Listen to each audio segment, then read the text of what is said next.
Good evening, everyone. I'm delighted and flattered to see so many of you.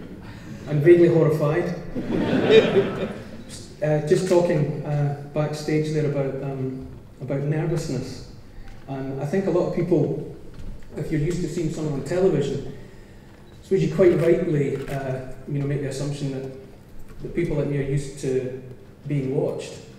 But in fact, it's quite the contrary. The kind of television documentaries and projects that I get involved with, I'm in the middle of nowhere with a cameraman and a sound man, not being overlooked at all.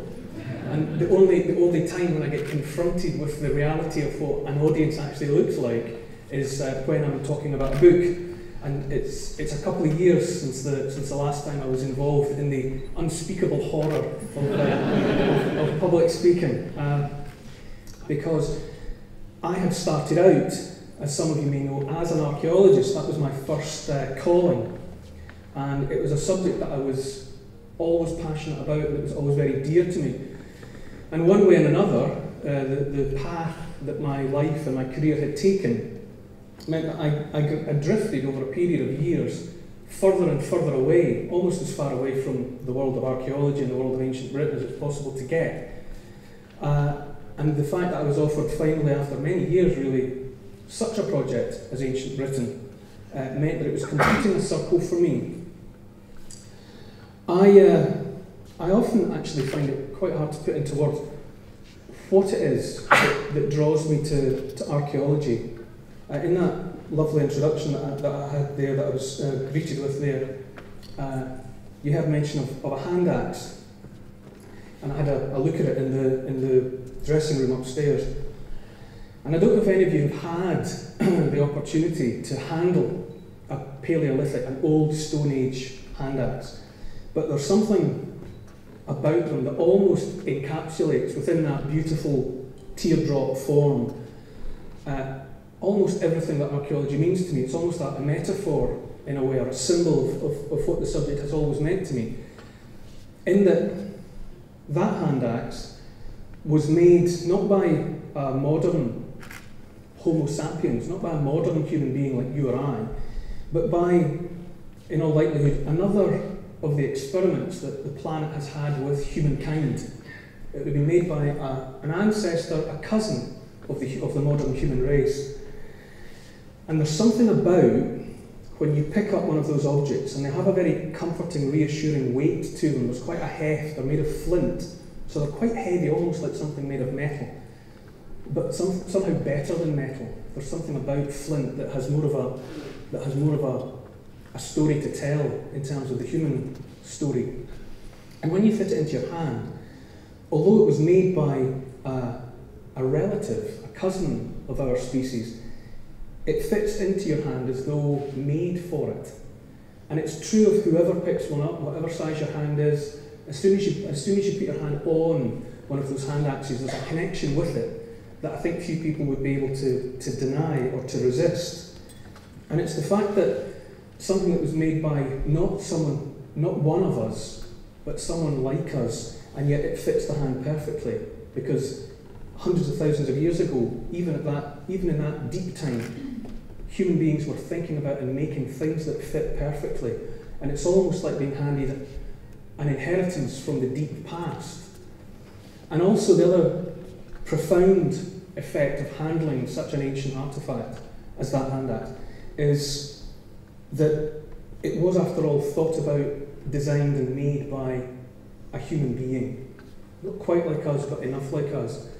And you automatically then find yourself aware of the coincidence, really, that someone who lived and died maybe hundreds of thousands of years ago, you have a connection to them because you're handling something that they thought about and designed and then made and then left behind.